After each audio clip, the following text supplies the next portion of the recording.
voiced out on the request by the Zambian government to ask its bondholders for relief since the start of the coronavirus.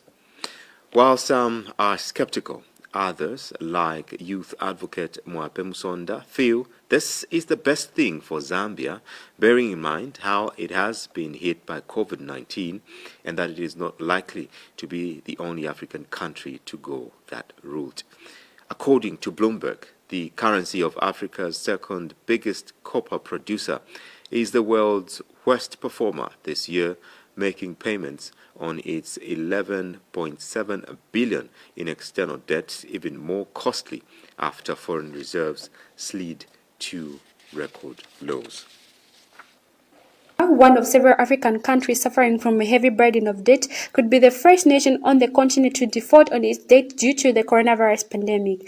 The Zambian government says it is seeking the suspension of debt service payment for a period of 6 months from private creditors holding around 3 billion in international bonds. In a statement on Tuesday, Secretary to the Cabinet Fred Sunyamba blamed COVID-19 for the country's macroeconomic and fiscal situation, leading to decline in revenues and increased unbudgeted costs, resulting in material impact on available resources. Mr. Yamba says this has prompted government to apply for the G20 debt service suspension initiative and is requesting a similar suspension from commercial creditors, including note holders. The Southern African copper producer has asked holders of its 3 Eurobonds totaling 3 billion to defer interest payments of almost 120 million until April, sending the securities plunging to barely half their face value. Youth activist Mwape Musonda says there is nothing sinister about government's request, adding that many countries' economies have been adversely impacted by the outbreak of COVID-19. Nothing sinister about government, what they have done to make the application to the Eurobond holders.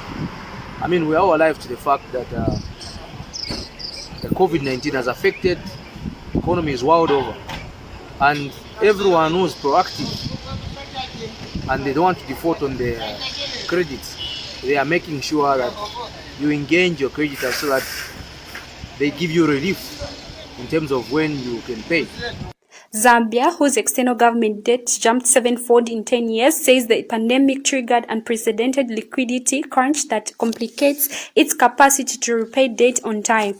Its 1 billion of Eurobonds due to 2024 were steady on Wednesday after plunging 4.5% on Tuesday to 52.46% in the dollar.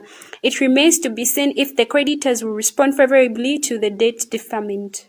Mavis Liteta, Movie TV News, Lusaka. National dialogue is an important element if peace is to be guaranteed in Zambia. The opening of bars has had its effects on the success of the process. In our picture